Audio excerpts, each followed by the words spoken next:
US market cycle for third year in office. This is something I want to discuss.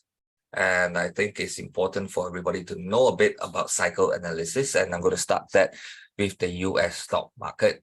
So personally, I think regardless of the belief of any politicians, what they are leaning towards to, all politicians share one thing, okay?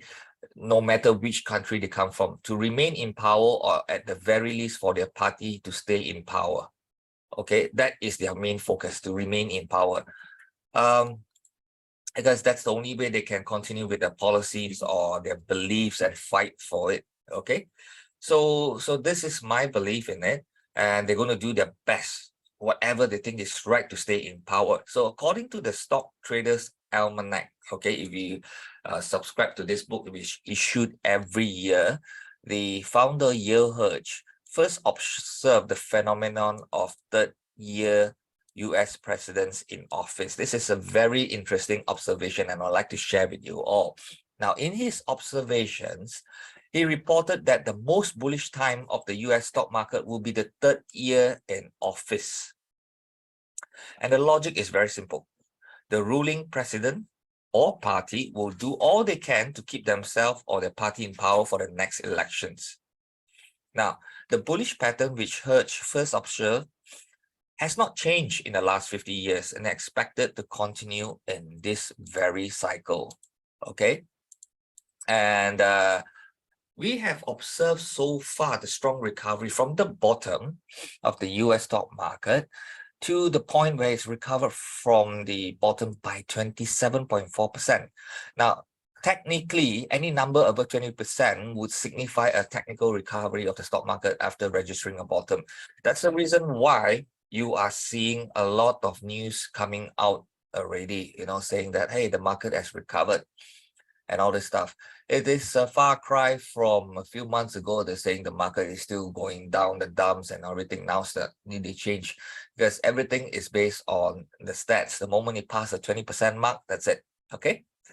Now, one thing's for sure, the news portals are just like clockwork. The moment you have them announcing that the market is up, is recovered already, usually it's time for some take profit to happen. So upon hitting this number, this 27.4, above the 20% mark, I think the US stock market is expected to take a breather and resume its uptrend later. So now, so that's the reason why I looked in detail at the 30-year analysis of Hirsch, the 30-year analysis, and I see 1975 forward, because there are many analysis, and sometimes you have to take the most recent ones to see the cycles in the market, because the amount of money being poured into the US market has changed over time, right? So you just can't take something that's really too far behind. Right, so he expects the US stock market right now to top in July. The analysis top around July, latest August, and bottom around September, latest October, before resuming the uptrend. So would this cycle play out? The market has been on a strong up move since March 2023 without any significant pause so far. Okay. Now, we have seen the Fed hiking its rate 3 times in 2023, and the rate hike is expected to continue as inflation has proven to be sticky, and the US labor market remains very much resilient. We have seen how the non-farm data come out. So that's why I think this analysis has some truth to it. Okay, so because if you look at the fundamentals so far, it's moving up, haven't retraced, and now with this possible rate increment, things could change. So let's jump in and look at the rates. What are possibilities of the rate? So number one, what we're looking at, we are seeing a 71.9% chance that the next meeting on the 26th of July would see another 25 basis point rate hike after the Fed paused the one previously on The previous rate hike in June was paused, and now we see a 71.9% chance. As you know, always when I said it passes the 70% mark, the chances are very high it may follow. Now, the point here is this: so far, any chance of a rate cut doesn't appear to be in the plans for this year. Based on the what Powell is saying. And Powell further indicated that it would be some time before rate cuts really happen. So probably maybe the after the first quarter, towards the end of first quarter of 2024, probably if you want to see a rate cut, maybe during that time. Okay. In his statement, Powell said we don't see that happening anytime soon, i.e. referring to the rate cut. The test for that is that we are confident that inflation is moving back down to a 2% goal. Okay, and he added that, but that's going to depend on how the economy performs, and inflation is just consistently proven more persistent than we have expected.